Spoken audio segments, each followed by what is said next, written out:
కానీ ఇప్పుడు అతను అడిగేది, నేను ఇందాక మీకు చెప్పాను కదా, లెఫ్ట్ పార్టీలు నీతులు చెప్తున్నా, ఇచ్చేది కదా ఉత్తరం. మనకి అది చెప్తా, ఎందుకు ఇవ్వట్లేదంటే అది చెప్తాను. వాళ్ళకి ఏం తెలుసు, డిఎంకే బలంతో ఎమ్మెల్యేలు అంతే కదా, డిఎంకే బలంతోనే డిఎంకే డబ్బు ఖర్చు పెట్టింది, అంతా అందరికి తెలుసు. వాళ్ళు ఆ వీసీకి అనే వాళ్ళకి 2 ఎమ్మెల్యేలు ఇచ్చారు, వారు కూడా అంతే. Same thing with 6, same thing with Congress.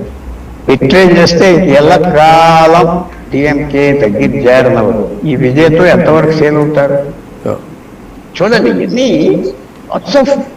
ఉన్నాయి. ఇచ్చే ఉత్తరం ఇదంతా మీరు మాట్లాడటం అనవసరం. ఉత్తరం వీఆర్ సపోర్టింగ్ హెమ్ అని ఇచ్చేది. సో అది నేను చెప్పేది. గవర్నరు కరెక్ట్ అంటలేదు, అది డిస్క్రిషనరీ పవర్స్ ఉన్నాయి, ఇంతవరకు ఉన్నాయి. అది తెలివితేటలుగా ఏం చేశాడు, ఇవాళ రమ్మన్నాడు విజయ్. ఏమయ్యా, ఏమైనా కొత్త పేర్లు తెచ్చావా, ఎవరితో అయినా మాట్లాడావా, ఇస్తారాయే చెప్పు, నాకు నీకు ఫలానా విజయ్ గారు సపోర్ట్ చేస్తారని చెప్పు. కాగితం లేకపోయినా ఫోన్ చేసి కనుక్కుంటాం, అడుగుతాం. Fair enough. నీకు అసలు నువ్వు సీఎం కుర్చీ మీద కూర్చొని బేరాలు చేస్తావా, అది కుదరదు. He is return his rights. కోర్టుకి వెళ్తారు రేపు, కానీ అంతవరకు వెళ్ళదు అనుకుంటుందా.